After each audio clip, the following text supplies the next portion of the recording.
रायगड जिल्ह्यातील तळा शहरातील डम्पिंग ग्राउंडचे स्थलांतर अद्यापही रखडले असल्याने नगरपंचायत प्रशासनाविरोधात नागरिकांमध्ये तीव्र नाराजी व्यक्त होतीये।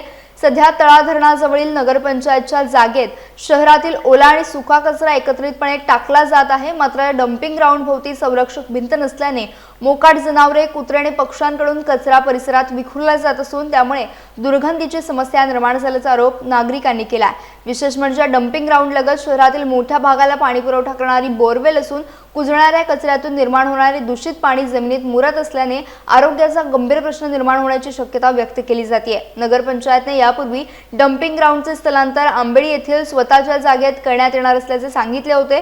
त्या ठिकाणी आवश्यक कामे पूर्ण झाल्याचे देखील सांगण्यात आले होते। मात्र प्रत्यक्षात आजही धरणालगत शहरातील कचरा टाकला जात असल्याचे नागरिकांचे म्हणणे आहे। त्यामुळे तळा शहरातील कचऱ्याची समस्या दिवसेंदिवस गंभीर होत असून डम्पिंग ग्राउंडचे तातडीने स्थलांतर करण्यात यावे अशी जोरदार मागणी शहरवासियांकडून करण्यात येते आहे।